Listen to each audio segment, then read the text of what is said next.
এবার শুনবেন পাখিদের প্রতি নবীজির ভালোবাসা। প্রকৃতির সৌন্দর্য বাড়াতে নানা জাতের পাখি আল্লাহ সৃষ্টি করেছেন, রূপ ছড়িয়ে দিয়েছেন পাখির ডানায় ডানায়।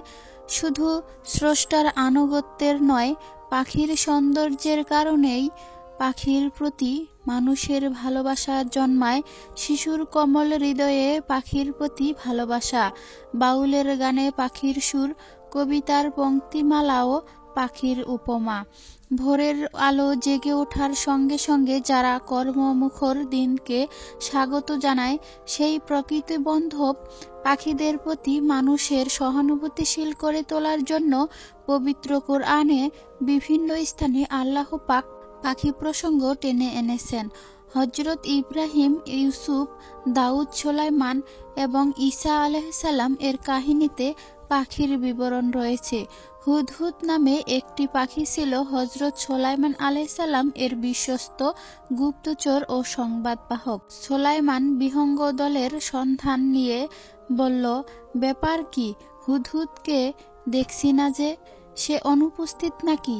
সে উপযুক্ত কারণ না দর্শালে আমি অবশ্যই তাকে কঠিন শাস্তি দেব অথবা জবেহ করব। অবিলম্বে হুদহুদ এসে পড়ল এবং বলল, আপনি যা অবগত নন আমি তা অবগত হয়েছি এবং সাবা থেকে সুনিশ্চিতভাবে সংবাদ নিয়ে এসেছি। আমি এক নারীকে দেখলাম ওদের ওপর রাজত্ব করছে। তাকে সবকিছু দেয়া হয়েছে এবং তার রয়েছে একটি বিরাট সিংহাসন। সূরা নামল আয়াত 20-23। পাখিদের থেকে শিক্ষা গ্রহণে আল্লাহ তাআলা বলেন, তারা কি লক্ষ্য করে না আকাশের শূন্যগর্ভ নিয়ন্ত্রণাধীন বিহঙ্গের প্রতি? আল্লাহই ওদের স্থির রাখেন। অবশ্যই এতে নিদর্শন আছে মুমিন সম্প্রদায়ের জন্য। সূরা নাহল আয়াত ৭৯। এ প্রসঙ্গেই অন্য একটি সূরায় বলা হয়েছে, তারা কি লক্ষ্য করে না তাদের ঊর্ধ্বদেশে বিহঙ্গকুলের প্রতি যারা পথ বিস্তার ও সংকুচিত করে? দয়াময় আল্লাহই ওদের স্থির রাখেন, তিনি সর্ববিষয়ে সম্যক দ্রষ্টা। নবী সাল্লাল্লাহু আলাইহি সাল্লাম প্রকৃতির নন্দিত সন্তান পাখিদের অত্যন্ত ভালোবাসতেন।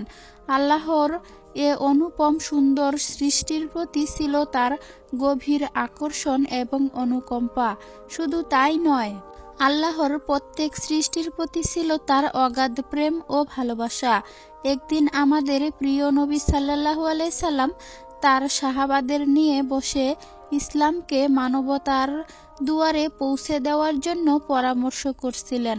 এমন সময় একজন সাহাবী একটি পাখির কয়েকটি বাচ্চা ধরে নিয়ে উপস্থিত হলেন, আর সেই সাহাবীর মাথার ওপর দিয়ে নিরাপদ দূরত্ব বজায় রেখে মা পাখিটি কিচিরমিচির করতে করতে উড়ে আসছিল।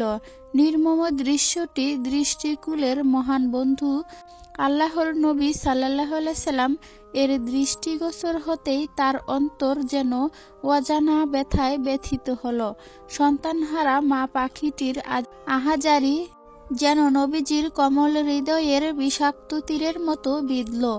নবী সাল্লাল্লাহু আলাইহি সাল্লাম সাহাবাকে একান্তভাবে কাছে ডেকে নিলেন এবং আন্তরিকতার সাথে জিজ্ঞেস করলেন, ঘটনাটা মনোযোগের সঙ্গে শুনলেন। তারপর সে সাহাবা দয়ার নবীর কষ্ট পাওয়া চেহারাটা দেখেই বিষয়টি আঁচ করেন।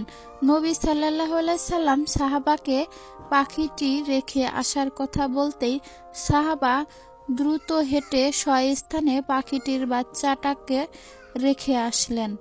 হযরত আবু হুরায়রা রাদিয়াল্লাহু তাআলা আনহু বলেন, আমি নবী করিম সাল্লাল্লাহু আলাইহি সাল্লামকে বলতে শুনেছি, হতভাগ্য খারাপ প্রকৃতির লোকের দিল থেকে দয়া করুণা কেড়ে নেওয়া হয়। পাখিটির প্রতি নবী সাল্লাল্লাহু আলাইহি সাল্লাম এর দরদমাখা ভালোবাসা আমাদের কি শিক্ষা দেয়? ইদানিং বিশ্বব্যাপী পাখিপ্রেমীদের কর্মকাণ্ড ও নিরীহ এ জীবটির প্রতি মানুষের অনুরাগ বৃদ্ধিতে যথেষ্ট ভূমিকা রাখছে। পাখিদের প্রতি জনসাধারণের সচেতনতা বৃদ্ধির সঙ্গে সঙ্গে এদের বংশবৃদ্ধি এবং সংরক্ষণে সরকারের পদক্ষেপ গ্রহণ একান্ত প্রয়োজন। পাখিদের জন্য অভয়ারণ্য সৃষ্টি করে এবং এদের হত্যা ও উত্ত্যক্তকারীদের যথাযথ শাস্তির বিধান কার্যকর করা এখন সময়ের দাবি। এই শীতের মৌসুমে দেখা যায় পৃথিবীর বিভিন্ন অঞ্চলে থাকার জন্য আসে, কিন্তু তাদের প্রতি প্রতিবেশী মানুষ চালায় নির্মম অত্যাচার। আর এ কারণে কোনো পাখি প্রাণ হারায়, আর কোনোটি চরম ভয় পেয়ে চলে যায় স্বদেশে, যে কারণে প্রকৃতি হারায় তার সৌন্দর্য।